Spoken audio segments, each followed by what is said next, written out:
Welcome back to Outward Home Learning. The subject is computer science and the topic that we're looking at today is utility software. So to find out a bit more about utility software, we're going to go over to Mr. Holton, who's going to explain it to you. Utility software occupies a bit of a weird place in computers, in that if you had a computer that only had utility software and an operating system in it, it wouldn't actually be all that useful. You need application software to do something useful, but you need utility software sort of in the long run to keep your computer running well, because utility software is all about maintaining your computer. It performs housekeeping tasks. And I'm going to go through a few of those different sort of tasks that it does, each one in turn, and sort of like talk about how and why it's necessary.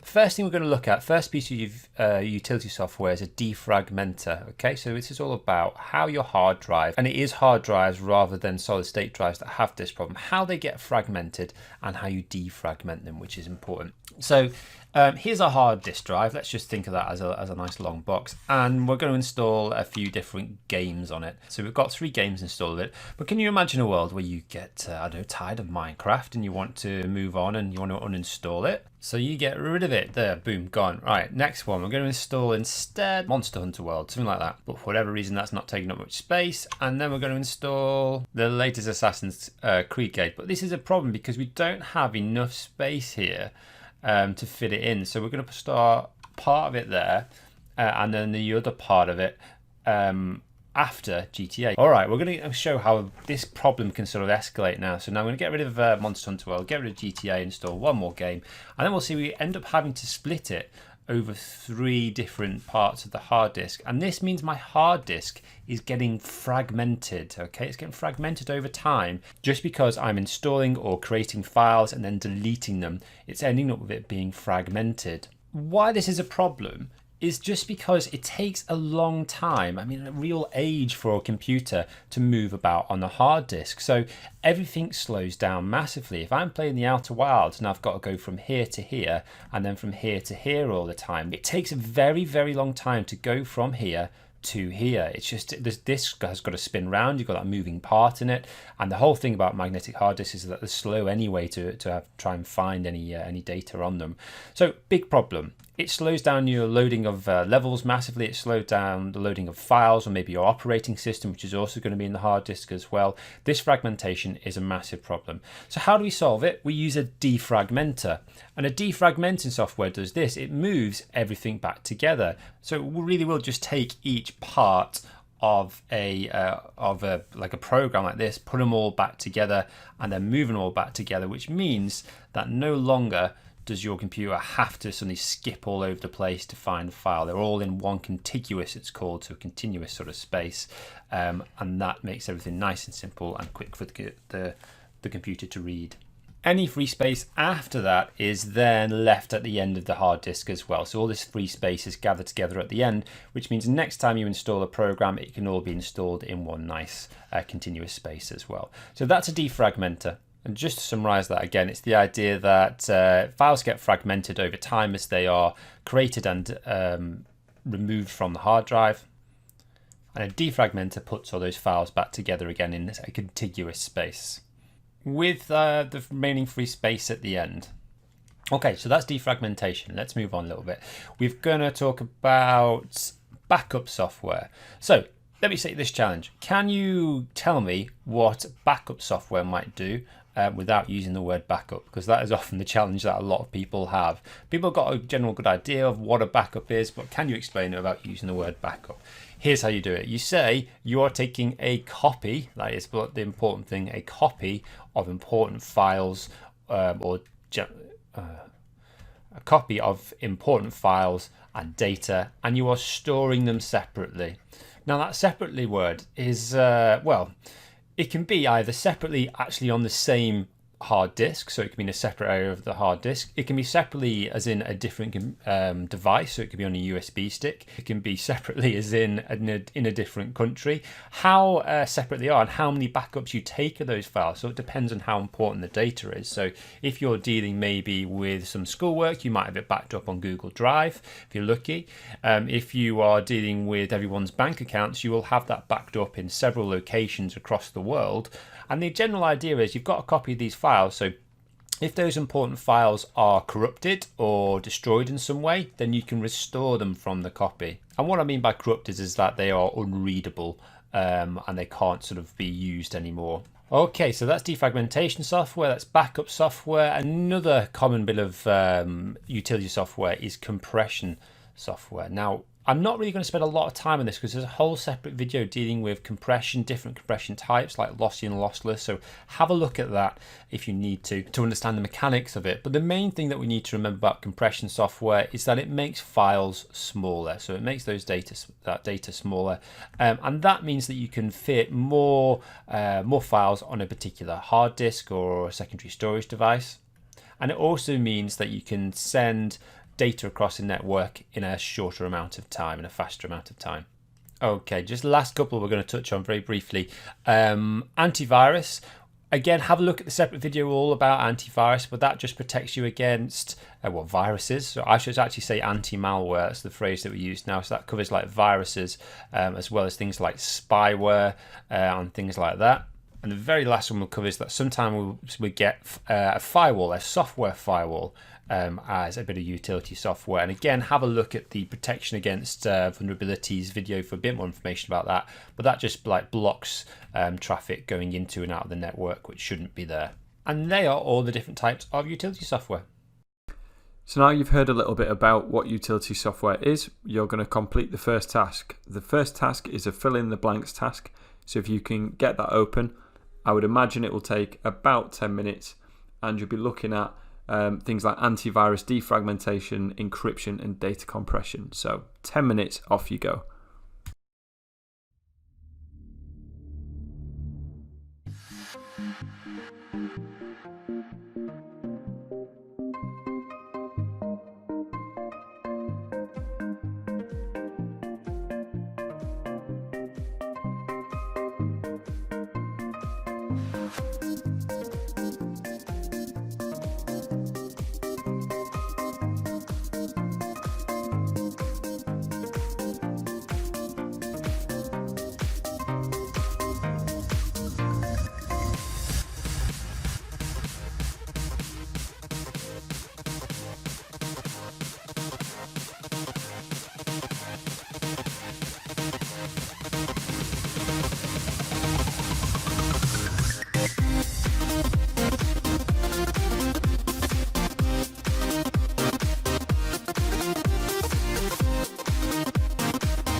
Hopefully you've had enough time to complete that, so we're now going to go over to Mr. Barnes to review the task. Okay, so hopefully now you've had a go at this fill in the blanks exercise all about utility software. Let's go through it and see what the answers are. So we've got antivirus first of all. We've got this software, it scans a computer, and that will be periodically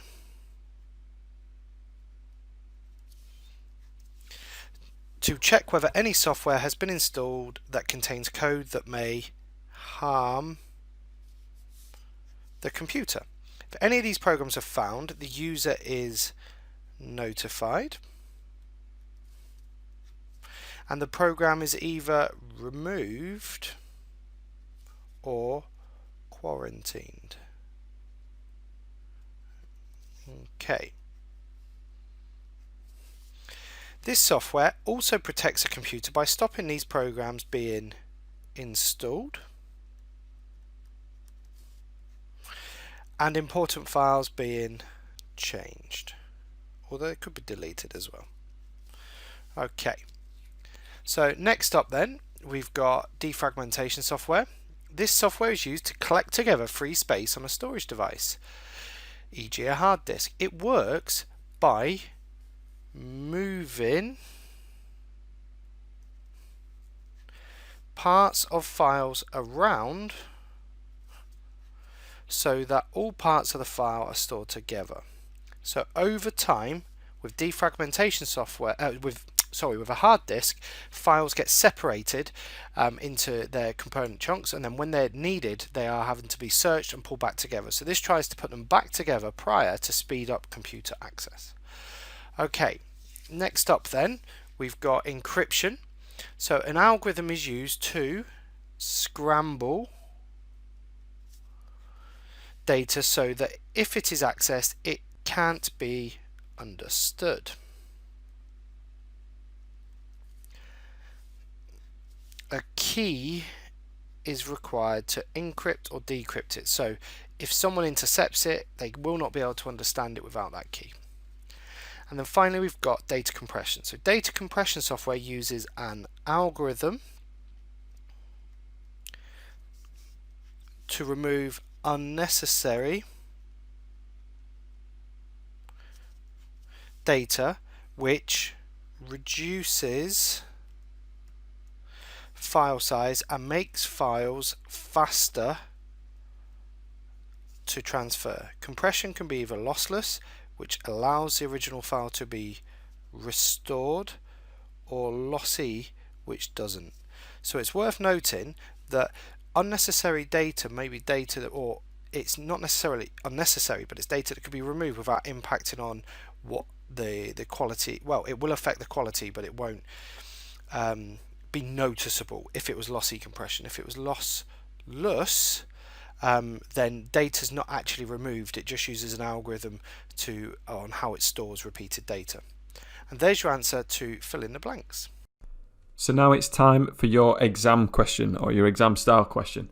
And for this, you're going to get 10 minutes to complete the questions.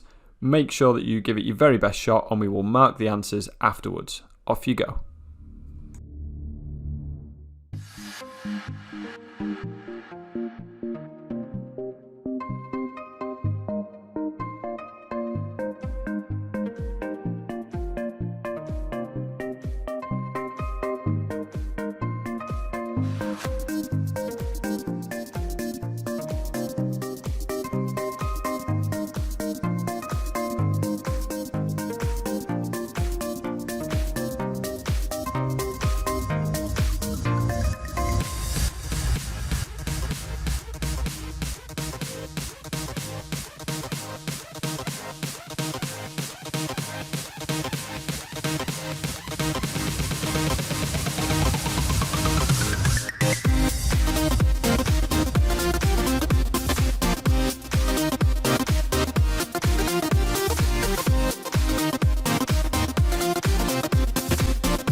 And that's time up. Hopefully you had enough time. Don't worry if you got some of these wrong when we're reviewing it. Just make sure you amend your answers as you go.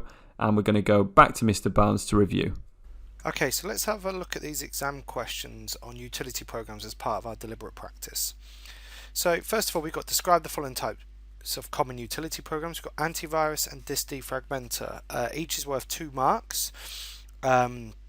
So let's start with antivirus. So I'm going to say an antivirus will scan the computer at a set time to see if there is any software that contains a virus. Okay, now I think I've got 2 marks there because I said when it will happen and what it does. Okay, moving on to disk defragmenter then. I'm going to say that disk defragmenter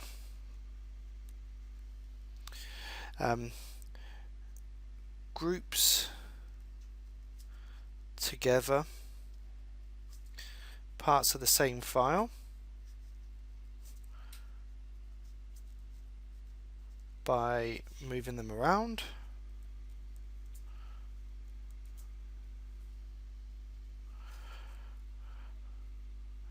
This also means that any free space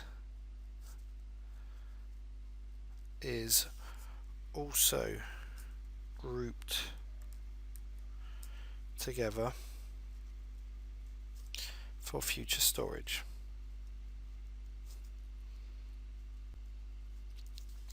Okay, so let's have a little look at the mark scheme then. So we've got here, let's move it up slightly. So we've got, first of all, an antivirus will scan the computer at a set time, scan the computer periodically to see if there is any software that contains a virus, to check if any software has been installed that may harm the computer. Perfect, 2 marks. Okay, the next one then, if I just fold this over a little bit, is about the disk defragmenter. So we've got here a disk defragmenter groups together parts of the same file by moving around, so it moves parts of files around so all parts are together. Perfect.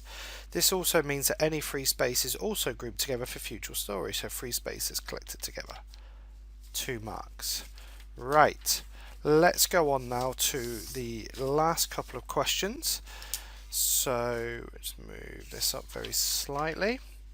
So we've got here Xander's new laptop computer comes with preloaded compression software. Xander uses this compression software to compress an image. Explain how the compression software will compress the image file. Okay, so I'm going to say the compression software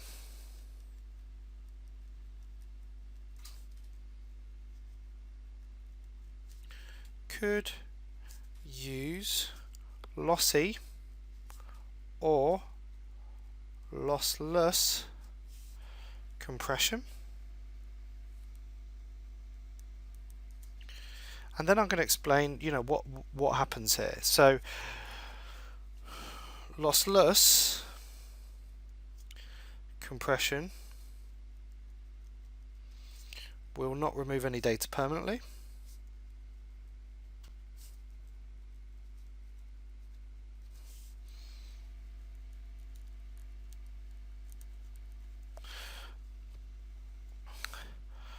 Loss E will remove data such as reducing the resolution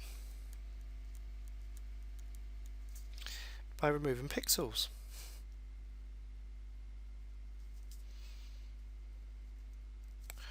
With lossy, this data is gone forever. Okay, so I reckon I've got about 4 marks with that. I'm just going to answer the last question before we look at the mark scheme.